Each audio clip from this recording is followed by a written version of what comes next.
Isang araw, naglalaro ang magkakaibigan sina Dekya, Bosit, Alimango at Pagong. Maraming di kayang gawin si Dekya, pero sinusubukan niyang lahat. Si Alimango, kaya magbuhat na bato. Patulong na, friend! Nako, baka masaktan ka lang. Si Pagong, kayang sumilko-silko. Gusto kayang ginagawa mo, Pagong, pasilko-silko. Parang street boys dancers lang. Tumingin ka na lang, Dekya. A one, a two, a three, and pabalik naman, no, and kaka-enggeter ka talaga, Pagong. Si Sophie Pusit naman, kayang magkalat ng tinta.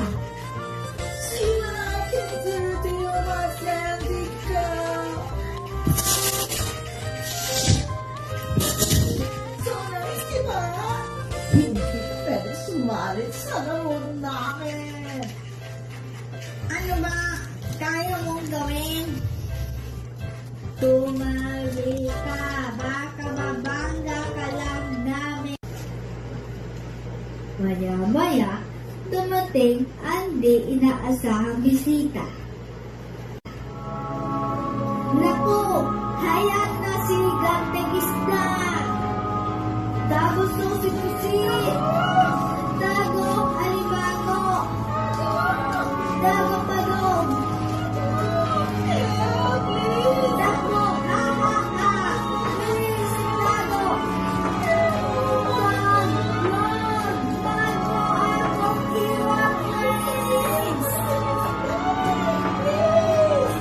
Sa takot ni Dekya, hindi siya nakalangot para magtago.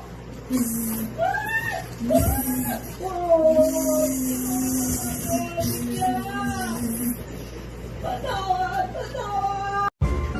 Yay! Baby girl! Yay! Kaya pala! Bilis na! Bilis na!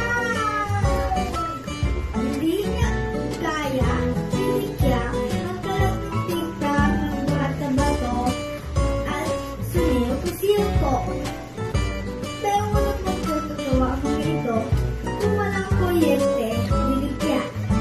Sige na, sino may kayang imakap kay Dekya? Hindi si Pusit, hindi si Alimango.